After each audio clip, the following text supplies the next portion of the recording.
안녕하세요. 한자 삼락의 심연진입니다. 한자 삼락에 오신 여러분 환영합니다.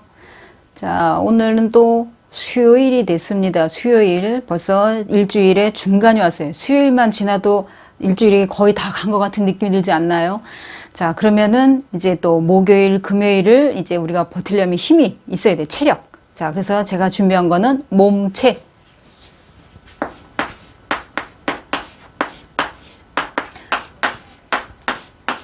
몸체.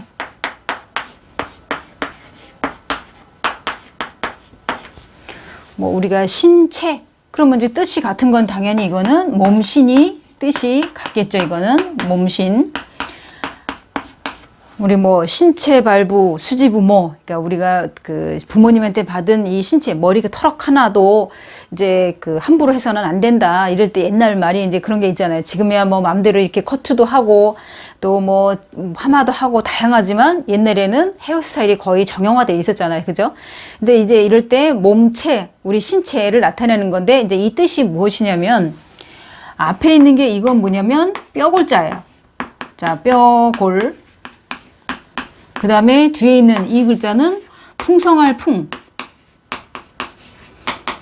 자, 그러면 이렇게 결합돼서 뭐냐면 우리 몸에는 뼈가 풍성하다, 뼈가 많다 이런 얘기죠.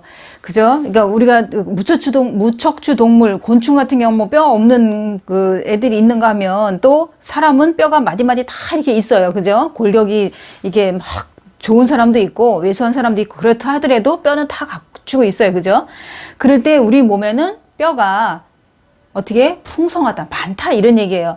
이거 이렇게 뜻과 뜻이 결합해서 새로운 뜻을 나타내는 걸 우리가 회의문자 이렇게 얘기하는데 이제 이거 그 육서를 제가 지난번에 3개를 했는데 3개 나머지를 이제 또 이제 뭐 스페셜로 제가 준비해 드릴게요. 이거는 그래서 이 글자 같은 경우에는 우리 몸에는 뼈가 풍성하다 할 때 우리가 뭐 체격이 좋다 아니면 체육 시간 학교 다닐 때 체육 시간 즐겁죠. 한 시간 노는 거니까 그죠? 이제 뭐 그런 거든가 아니면 체급 왜 무슨 레슬링이라든지 뭐 유도 같은 경우 체급별로 하잖아요. 그죠? 뭐 아니면 우리 몸의 온도, 체온 아니면 체질이 뭐 차다, 따뜻하다, 뭐 이런 얘기할 때 체질, 뭐 이 사람은 채소를 좋아한다, 육류를 좋아한다, 뭐 이런 얘기할 때 체질, 뭐 이런 얘기할 때 우리가 흔하게 쓰는 게 몸체. 그래서 획이 조금 복잡하더라도 그 뜻을 이해하면은, 그러니까 우리 몸에는 뼈가 풍성하다. 그래서 뼈골과 풍성할 풍자가 결합됐다는 거. 뭐 이것만 아시면은 뭐 어려울 거 없죠. 자, 그러면 이제 티읕으로 넘어갈게요. 자, 티읕은 이거는 게으를 태. 게으르다. 이럴 때 요 위에 동그라미 친 부분은 뭐냐면 이것도 한자 따로 있어요. 뭐냐면은 별 이름 태. 그래서 이름자에도 써요. 이거는 그러면 태는 여기 소리만 빌려준 역할만 한 거고 마음심이 부수가 된 거죠. 그러니까 예를 들어 뭘 해야 하는데 지금 내키지가 않아. 자꾸 미뤄. 그러게 되면은 내 마음속에서 나 이거 치우고 자야지 뭐 이렇게 움직이면은 그 부지런하지만 내일 하지 뭐 모레 하지 뭐 새털 같은 많은 날에 다른 날 하지 뭐 이렇게 내 마음에서 이제 움직이는 대로 행동을 할 때 빠릿빠릿하게 하면 이거는 부지런한 거고 미루면 이제 게으른 거죠. 그래서 이거는 뭐 저 사람은 근무 태만이야 그럴 때 만자 이거는 이 만자 같은 경우에는 거만할 만 그렇게 얘기지만 태만하다 게으르다는 뜻도 있어요. 거만하다는 뜻도 있고 태만 이럴 때 게으르다 이런 얘기예요. 그럼 반대로 이 글자와 뜻이 반대인 거 그럼 뭐겠어요? 그러면 이거는 부지런할 근. 자, 부지런할 근. 이 글자는 아까도 말씀드린 것처럼 이거는 원래는 우리가 대표 훈음은 이제 뭐 거만할 만 이렇게 나오지만 여기서는 게으르다. 게으를 만. 그래서 뭐, 저 사람은 근무 태만이야. 이런 말 하면 근무하는데 성실하지 못하다는 얘기잖아요. 그죠? 그럴 때 태만하다. 아니면 근태. 이럴 때 같이 서로 반대가 되는 거죠. 저 사람의 일을 부지런히 잘 하는지, 아니면 게으른지, 하는데 게으른지, 그걸 이제 위에 상사가 또 이렇게 유심히 지켜볼 수가 있잖아요. 그죠? 그럴 때 요거는 뜻이 같은 거고, 이거는 서로 반대가 돼서 우리가 보통 보면은 뭐 과태료를 문다. 그럴 때도 태자 이제 이거를 쓰는 거고, 뭐 근태라는 단어도 우리 귀에 익숙한 거고, 그죠? 그래서 태만이라는 단어도 아주 흔한 단어고, 이제 뭐 별거 없죠. 별로 어려운 게 없죠. 그래서 이 글자 같은 경우에는 별이름 태 같은 경우에는 이거는 또 대로도 우리가 왜 돈대대 그러잖아요. 그거에 약자로도 쓰이기도 하고, 그러니까 여기서는 소리를 빌려준 역할을 한 거니까는 이거는 별이름 태. 로 이제 익힐 수밖에 없는 거예요. 여기에 이렇게 생긴 거는 우리가 보통 뭐 사사로울 사로 얘기하고, 자, 입구 같은 경우에는 뭐 이 사람이 말한 입도 있고 식구, 가족도 있어요. 그러면 여기서 별 이름 태 같은 경우에는 요 글자 자체가 동그라미 친 부분이 별 이름 태라고 했을 때 사람 이름자에 이제 주로 쓰이는데, 우리가 별 그러면 하늘에 떠 있는 별 그러면은 대단한 거고, 왜 또 계급에서도 군대에서 보면은 별이 제일 높잖아요. 그죠? 이렇게 뭐 무궁화도 있고, 이게 다이아몬드 모양도 있고, 막 이러지만은 별이 제일 크잖아요. 이렇게 그 직급이 제일 이 직위가 제일 높잖아요. 그죠? 계급상 제일 높잖아요. 그게. 그랬었을 때 이 글자 같은 경우는 별태 그러면은 그런 거, 왜 하늘에 떠 있는 별이 굉장히 높아 보이고 대단해 보이듯이, 지금 여기서 입구가 나오고 사사로 사자가 나왔어요. 그럼 만약에 내가 자식을 낳았는데 얘를 태자를 쓰는데 이걸 썼어. 그러면 하늘에 있는 별처럼 이렇게 바짝바짝 빛나는 별처럼, 그 다음에 별이라는 거는 하늘에 떠 있고 어떤 서열상 보면 높은 곳에 있고, 이제 이런 거를 말할 때 사사로이 이 말을 하는 거예요.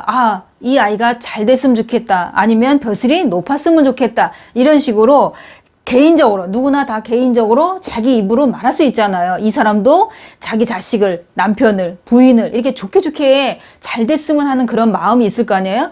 그럴 때 별 이름 태라는 거는 한마디로 하늘에 있는 별처럼 이게 반짝거리고 세상에 빛이 되고 이런 좋은 뜻에 나와 있는 글자, 이 별 이름 태자, 여기서는 그냥 음만 빌려준 역할만 한 거지 뜻은 상관없다, 이런 얘기예요.